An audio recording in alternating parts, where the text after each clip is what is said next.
বিয়ের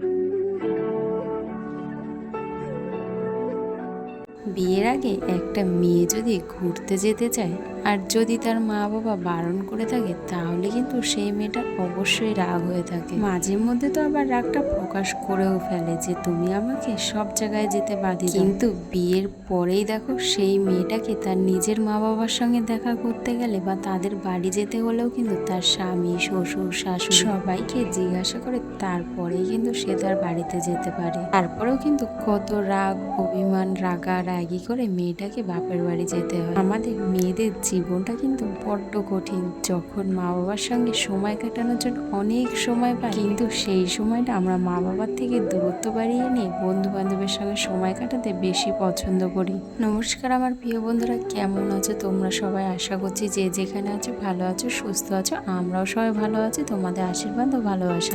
আরো একটি সুন্দর দিনে আমি আমার ছোট্ট পরিবারে তোমাদের সবাইকে জানাই অনেক অনেক স্বাগতম। আজকের ব্লগটা কিন্তু পুরোটাই অন্যরকম হতে চলেছে। কেন বলো তো, আজকে অনেক দিন বাদে কিন্তু আমি আমার বাড়িতে যাচ্ছি। কালকে থেকে না মনটা খুবই খারাপ হচ্ছিল, ওর জন্যই হঠাৎ করে ভাবলাম একটু বাপের বাড়ি থেকে দুদিন ঘুরে আসি। জন্য কিন্তু আর সকাল থেকে ব্লগটা শুরু করতে পারিনি। কি বলো তো, তোমাদের দাদাভাই তো আর আমাদের সঙ্গে আসবে না, আমি তোমাদের ডোডো বাবাকে নিয়ে কিন্তু একাই যাবো। আর তোমাদের দাদাভাই যেহেতু আসবে না, তাই কিন্তু সেদিনকার রান্নাটা আমার করেই আসতে হয়েছিল। তারপরে ঘরের সমস্ত কাজ বাজ গুছিয়ে একেবারে রেডি টেডি হয়ে কিন্তু স্টেশনে চলে এসেছি। তারপরে স্টেশনে কিন্তু এসে অনেকটা টাইম বসেছিল, প্রায় 1 ঘন্টা মতন বসার পরে কিন্তু তারপরে ট্রেন এসেছে। ট্রেনে উঠে আর এইদিকে দেখো আমার মাও কিন্তু আমাদের এখানে স্টেশনে নিতে চলে এসেছে আমাদের। জানো তো, তোমাদের দাদাভাই যদি আমাদের সঙ্গে না আসে তাহলে কিন্তু এইখান থেকে মা অথবা ভাই এসেই কিন্তু আমাদের নিয়ে যায়। কারণ আমাদের বাড়ি থেকে তো স্টেশনের দূরত্ব বেশি না, কিন্তু এইখান থেকে আমাদের বাড়ি যেতে কিন্তু অনেকটা সময় লাগে, প্রায় 3টে অটো চেঞ্জ করতে হয়, তারপরে কিন্তু আমরা আমাদের বাড়ি যেতে পারি। আমাদের ডোডো বাবা আর একটা ব্যাগ নিয়ে কিন্তু আমি কোনো মতেই একা যেতে পারবো না, তাই কিন্তু মা অথবা ভাই নিতে আসে। আমাদের আস্তে আস্তে তো অনেকটাই বেলা হয়ে গেছে, তাই প্রথমেই স্টেশন দিয়ে নেমে আগে একটু আর মিওমারে ঢুকে তোমাদের ডোডো বাবার জন্য একটুখানি খাবার নিয়ে নিলাম। কেন বলো তো, আমাদের বাড়ি যেতে না এখনো 1 থেকে 1.5 ঘন্টা সময় লাগবে। কেন বলো তো, আমার বাবা এক জায়গায় থেকে কাজ করছে, সেখানেই আগে যাবে। বাবা ওই বাড়ি যাবে 2-3 দিন বাদে, ততদিনে তো আমাদেরও বাড়ি যাওয়ার সময় হবে, তাই আগে একটুখানি বাবার সঙ্গে দেখা করে নিলাম। কি বলো তো, মা কিন্তু আমাদের বাড়ি গেল,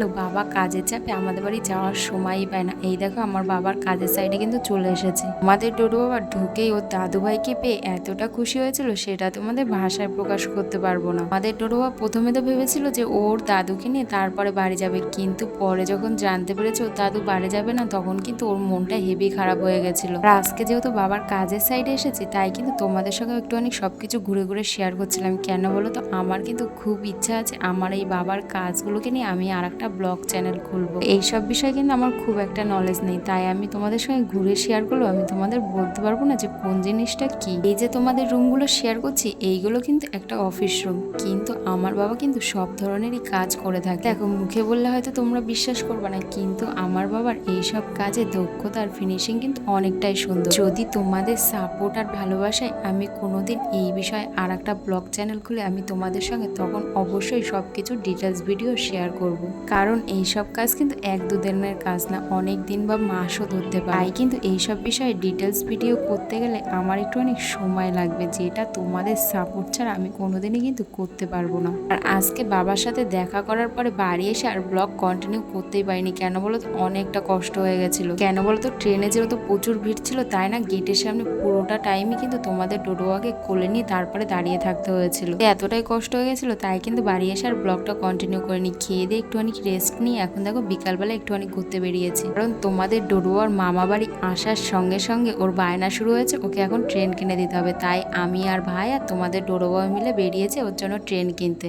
তোমাদের ডোডো বাবা মামা বাড়ি এসে কিন্তু খুবই এক্সাইটেড। কেন বলো তো, ও বাড়িতে কিন্তু মোটেও হাঁটতে চায় না, কিন্তু এইখানে এসে দেখো স্টেশন দিয়ে নামার পরে যে সে হাঁটা শুরু করেছে। এখন বিকালবেলায় ঘুরতে বেরিয়েও কিন্তু একা একা হাঁটছে, কিন্তু মাঝে মধ্যে যেই ওর কষ্ট হয়ে যাচ্ছে তখন কিন্তু কোলে ওঠার জন্য বায়না করছে। আমরা না প্রথমে ভেবেছিলাম তোমাদের ডোডো বাবাকে নিয়ে পার্কে যাব, তারপরে কিন্তু দোকানে খেলনা কিনতে আসবো, কিন্তু আমরা আসার পর থেকে যে এত বৃষ্টি হয়েছে আমরা আর পার্কে যাইনি। পার্কে তো এখন জল কাদা হয়ে রয়েছে, তাই কিন্তু আর পার্কে যাইনি, একেবারে দোকানে চলে এসেছি। আর তোমাদের ডোডো বাবা তো ট্রেন দেখে এতটা এতটা এক্সাইটেড হয়ে রয়েছে ও কোনটা নেবে সেটাই কিন্তু ও বুঝতে পারছে না। একবার বলছে এটা নেবে, একবার বলছে ওটা নেবে। এইখানে এত সুন্দর সুন্দর ট্রেন দেখাচ্ছিল, আমরাও কিন্তু কনফিউশনে পড়ে যাচ্ছিলাম যে কোন ট্রেনটা নিলে বেশি ভালো হবে। মানে কিন্তু আমার আর আমার ভাইয়ের এই বড় ট্রেনটা পছন্দ হয়েছে, কিন্তু তোমাদের ডোডো বাবার একটা ব্ল্যাক কালার ট্রেনটা ছিল, সেই ট্রেনটা কিন্তু ও বারবার পছন্দ করছিল।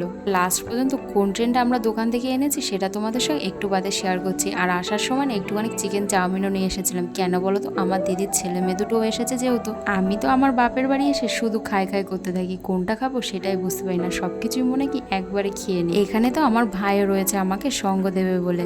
এখানে না 2 প্লেট মতন চিকেন চাউমিন নিয়ে এসেছিলাম। প্রথমে একটা বড় প্লেটে ঢেলে নিয়েছি। কেন বলো তো, আমি না এখনো ভাগ করতে গেলে ভীষণ ভয় পাই যে কারে কম দিলাম সেখানে আমার উপরে রাগ হয়ে গেল। এখানে কিন্তু চাউমিন খাওয়ার মতন আমার 5 জন তোমাদের ডোডো বাবাকে নিয়ে। আমার মা চাউমিন খেতে পছন্দ করে না, বিশেষ করে বাইরের জিনিস, তাই কিন্তু মার জন্য আলাদা করে একটা রোল নিয়ে এসেছি। তারপরে এখানে দেখো সবারটা সবাইকে ভাগ করে দিয়ে আমি একেবারে খেতে বসে পড়েছি। আর তোমাদের ডোডো বাবা যেহেতু আমার সঙ্গে খাবে তাই কিন্তু আমার প্লেটে একটু অনেক বেশি নিয়েছি। তারপরে কিন্তু সবাই একসঙ্গে বসে খাচ্ছিলাম আর নানান ধরনের গল্প করছিলাম, কে কার ছোটবেলায় কেমন ভাবে সময় কাটিয়েছি। আর এখন জানো তো আমি আমার পরিবারটাকে বড্ড মিস করি। কেন বলো তো, সবাই কাছে দাঁড়িয়ে বিয়ে হলেও আমার বিয়েটা কিন্তু অনেকটা দূরে হয়েছে। তাই জানো তো, যখন আমি বাড়ি আসি তখন যে আমি সবার সঙ্গে সময় কাটাতে কাটাতে কখন যে ব্লগটা করবো সেটাই বুঝতে পারি না।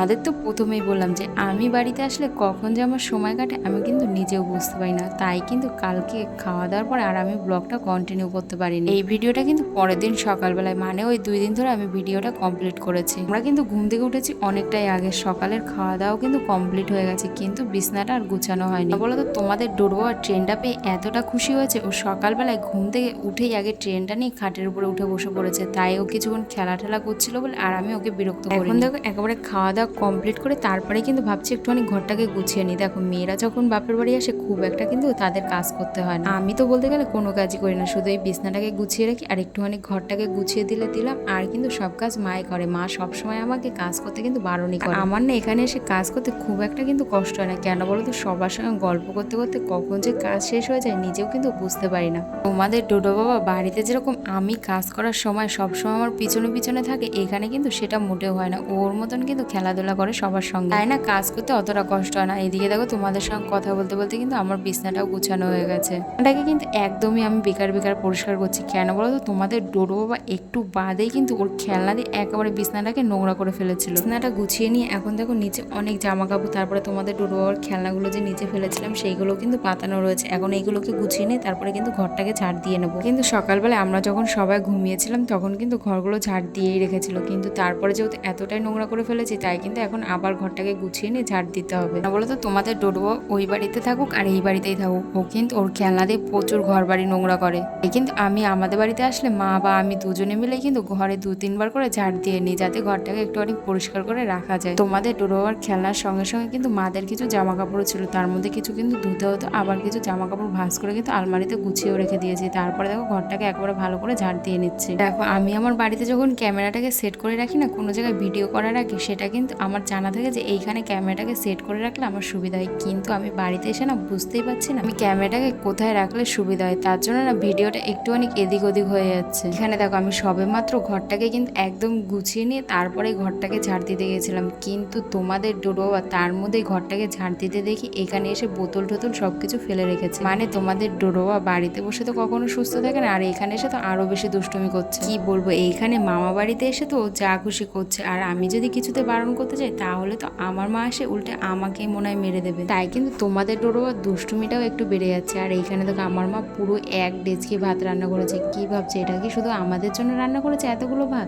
আমার মা কিন্তু এত ভাত আমাদের জন্য রান্না করেনি। কি বলতো, আমার মা বাড়িতে এই ছোট্ট মতন একটা কিচেন চালায়। বলতো আমাদের এখানে না বাইরের থেকে প্রচুর ছেলে এসে এখানে থেকে কাজ করে, তাদের মধ্যেই কিছু ছেলে বলেছিল আমার মাকে রান্না বান্না করতে, আর তারা টাকা পয়সা দেবে। প্রথমে তো আমার মা 5-6 জন ছেলে নিয়ে শুরু করেছিল, কিন্তু এখন পুরো 20 জন জনের রান্না করতে হয় আমার মাকে একা হাতে। এদিকে আমার মা সকাল সকাল কিন্তু ভাত ডাল হয়ে গেছে, আর এখানে হচ্ছে ডিমের ঝোল। আমি জানো তো আমার মার হাতে রান্না খেতে কিন্তু খুবই ভালোবাসি, সেটা সাদা মাটায় রান্না হোক না কেন, কিন্তু খেতে কিন্তু অনেক টেস্টি হয়। দেখো বাড়িতে এসে যেহেতু আমার খুব একটা কাজ বাজ থাকে না, তাই কিন্তু আমি বুঝতেই পারছি না তোমাদের সঙ্গে আজকে আমি কি শেয়ার করবো আর কি শেয়ার করবো না। আমি যখন বাড়িতে থাকি তখন তো কাজ বাজ করি, সেই কাজ বাজের ব্লগটাই তোমাদের সঙ্গে শেয়ার করি, তখন না আমার খুব একটা অসুবিধা হয় না। আর এখানে যেহেতু আমি কোনো কাজই করছি না, তাই কিন্তু আমার ব্লগটা শেয়ার করতে একটুখানি হলেও অসুবিধা হচ্ছে। তোমাদের বললাম না, তোমাদের ডোডো বাবার দুষ্টুমি তো শেষই হচ্ছে না, একবার এর কোলে একবার ওর কোলে, সবার কোলে কেই কিন্তু ওর কোনো না কোনো দুষ্টুমি আছে। এইখানে দুপুরবেলায় স্নানটা করে নিই একবারে, দেখো এখন চলে এসেছি খাবো বলে। এখানে দেখো ডিমের ঝোলটা কিন্তু দেখতে যতটা সুন্দর হয়েছিল, খেতেও কিন্তু দুর্দান্ত হয়েছিল। আজকের দুপুরেতে মেনু রয়েছে কিন্তু উচ্ছে আলু ভাজা, ডাল আর ডিমের ঝোল। সকালবেলায় তো তোমাদের সঙ্গে প্রথমেই বললাম যে মা পুরো 1 ডেচকি ভাত রান্না করেছিল, কিন্তু তখন তো আর তোমাদের সঙ্গে শেয়ার করা হয়নি। এর মধ্যে যাদের টিফিন নিয়ে যাওয়ার কথা তারা কিন্তু টিফিন নিয়ে চলেও গেছে, আর এখানে যে ভাতটা রয়েছে এখন আমরা সবাই খাবো, আর বিকালে 2-3টে ছেলে খেতে আসে তারা খাবে। যদিও বা আজকে কিন্তু ভাতে কম পড়েছিল, মাকে আবার পরে ওই 3টে ছেলের জন্য রান্না করতে হয়েছিল। দেখো আমাদের বাড়িতে কিন্তু মোটামুটি সবার স্নান হয়ে গেছে, আর তোমাদের ডোরোয়াকে প্রথমেই স্নান টান করিয়ে খাওয়াই দিয়ে উপরে উঠিয়ে দিয়েছি। ওর পাশে ওর দিদা বসে রয়েছে, আর এখন আমরা 3জন মিলে খেয়ে নেবো, আমি আর আমার দিদির 2 ছেলে মেয়ে। আর মা পরে খাবে, যেহেতু ডোডো বাবার পাশে বসে রয়েছে তাই বলছে তোরা আগে খেয়ে নে, তারপরে আমি পরে খাবো। তাই কিন্তু আমি আমাদের 3জনের মতন ভাত বেড়ে নিয়েছি, আর আমার দিদির মেয়ে চলে গেছিল স্নান করতে, আর তার ফাঁকে আমি কখন যে বাথরুমের দরজাটা বাইরে থেকে বন্ধ করে দিয়েছি, আর ও কিছুতেই বেরোতে পারছিল না। কারণ অনেকক্ষণ ধরে বসে ভাবছিলাম যে ও এতক্ষণ ধরে বাথরুমে কি করছিল।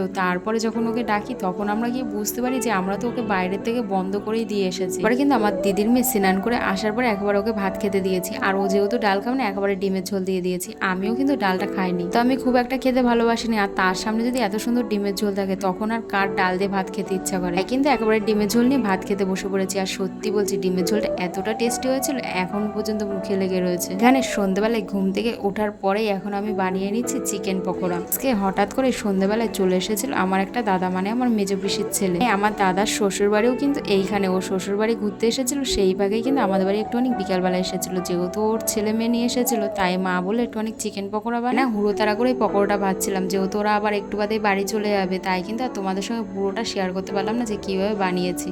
আমি এই টনিক পকোড়া ভাজতে গিয়ে কিন্তু আমি আমাদের রান্নাঘরটাকে পুরোটাই নোংরা করে ফেলেছিলাম। আজকের পকোড়া কিন্তু 2 ভাগে ভাগ করে তারপরে কিন্তু ভেজেছি। প্রথমে ছোটদের জন্য একেবারে ঝাল ছাড়া ভেজে নিয়েছি, তারপরে কিন্তু একটুখানি ঝাল দিয়ে আমাদের জন্য আলাদা করে ভেজে নিয়েছি। পকোড়াগুলো খেতে কিন্তু মোটামুটি সবারই পছন্দ হয়েছিল। আমাদের জন্য কিন্তু আলাদাভাবে একটুখানি চাটনিও বানিয়ে নিয়েছিলাম। কেন বলো তো, আমার ভাই, আমি, তারপরে দিদির ছেলে 3জনে কিন্তু একটুখানি ঝাল ঝাল করে খেতে ইচ্ছা করছিল, তার জন্যই আলাদা করে চাটনিটা বানিয়ে নেওয়া। এদিকে তো তোমাদের ডোডো বাবা নিজেও খাচ্ছে, আর ও যে ট্রেনটা কিনে নিয়ে এসেছে সেই ট্রেনটাকেও খাওয়াচ্ছে। যাই হোক বন্ধুরা, ভিডিওটা এখানে শেষ করছি, আর আমার ভিডিওটা কেমন লাগলো অবশ্যই আমাকে জানিও। আর ভিডিও ভালো লাগলে প্লিজ লাইক শেয়ার সাবস্ক্রাইব।